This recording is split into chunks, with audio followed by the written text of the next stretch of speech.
Hi there, this is Jamie with DigiPro Payments. In today's video tutorial, we're going to review the basics of our visual editor. So the visual editor is it's a feature of our platform that allows you, the user, to make edits to your website in a visual manner. So you don't have to know code or HTML, or if it's just a real quick edit, you don't have to put in a ticket for us to do that for you. So it just makes making small quick edits really easy. Once you get skilled enough at it, you can obviously build much larger pages and make bigger edits. So today we're going to just kind of go through the basics just so you can get the lay of the land on the visual editor. Now I'm here in our admin dashboard and I'm on the welcome home screen, and up here at the top, sticky to it, you'll see edit website. So I'm going to click on this link and the visual builder will load, and you'll see it load in. So when the visual builder initially loads, it's going to load in on your home page. And so you'll see basically it's a live representation of any page that you have within your website. And so any edits that you make, you're still in draft mode here in the visual editor, and you can continue to work in this draft mode. And then when you are ready to publish it for the world to see, you can hit this rocket ship right here, and when you hover over it, it'll say publish. You can publish it out, and then it's live. But before we get there, let's kind of give you the lay of the land. So starting from, and we're going to work up here at the top from left to right. So we have an undo button, and then we have a redo button. So one thing you'll notice, once you hover over a button, you'll get a little description of what it is. And then we have your toggles here where you can toggle the view between a mobile view, tablet view, and then desktop view. So when you're designing something or you're working in the visual builder, you definitely want to toggle this view just to see how it renders to mobile devices, because 9 out of 10 times, that's probably how people are going to interact with your website for the first time. So moving over here to the right, we have a refresh button. So when you click on that, the page will refresh.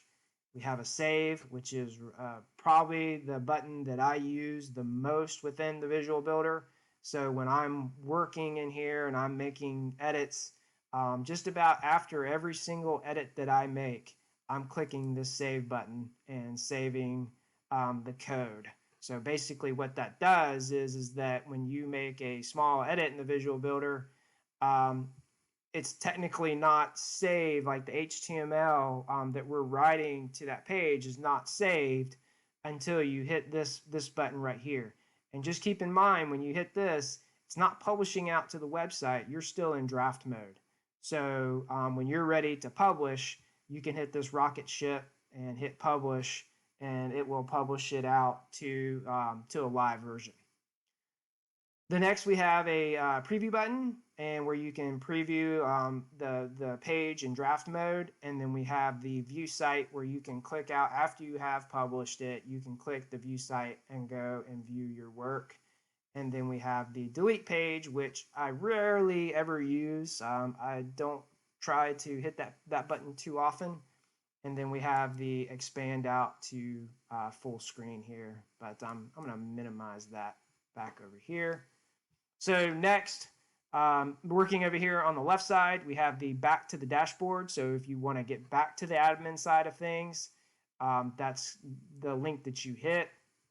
And then we also have pages where you can toggle to the different pages that you have within the system. So if you need to edit the about page, you can click on that and then change that view. So I'm going to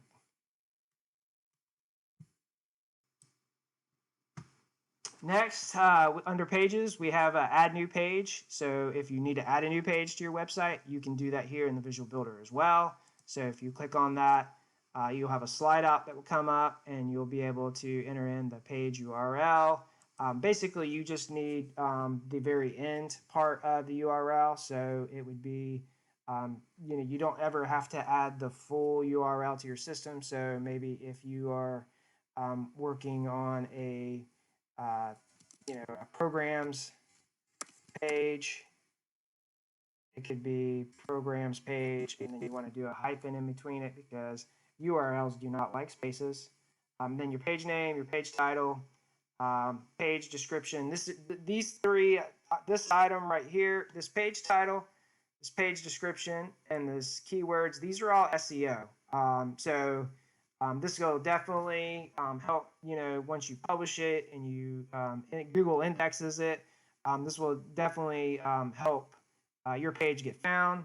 If you need some help with that, we can definitely assist you. So you can just reach out to support and we can offer some assistance on that information.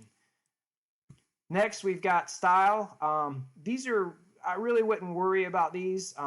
This is still in beta. We've actually expanded the options here. There's only 4 listed color options listed here. It's now up to 7. So this is definitely due for an update. So for the time being, I would definitely, for the short term, ignore the style. And then we have widget, the design. So if you need to add a section to your website, so just to kind of cover these real quick, we've got header sections, footer sections, hero headers, which are basically full screen images, and then page titles, which is good for when a page first loads. That's this section right here where we have the emission. Probably the sections that I use the most, heading and paragraphs, content blocks, services. So if you're a service industry or you've got services that you offer, it's good sections for you. Then we've got tables, teams and staff. So if you have a staff or you have a board page or just your executive team, that's a good sections for that. We can also do videos. So if you have videos that we don't actually host the videos in our system because of just the bandwidth concerns, but if you have a YouTube or Vimeo or even like a podcast where you have a SoundCloud account, as long as you get that embed URL, we can put those videos on your website.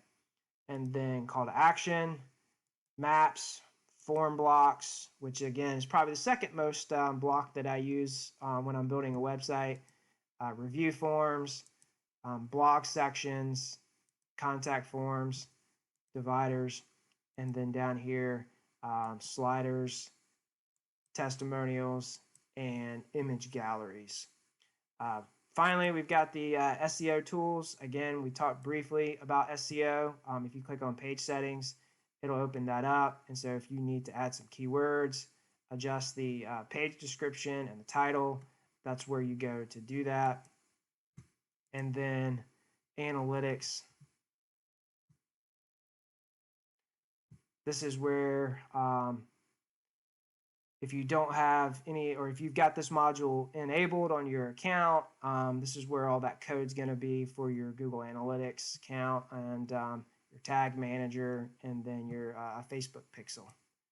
And then finally down here we've got settings. You can also add users to the system, your site settings, and then just some advanced settings. So this is a basic overview of our visual builder, just to kind of give you a lay of the land, just so you know where to go and just a basic functionality. In a couple videos after this, that we'll go a little bit deeper into more of the design sections to give you some best practices. So definitely encourage you to watch those videos just to kind of know if you're going to be working in sections, just how to get the most out of them. So this is Jamie with DigiPro Payments, and I hope you have a wonderful day. Thank you.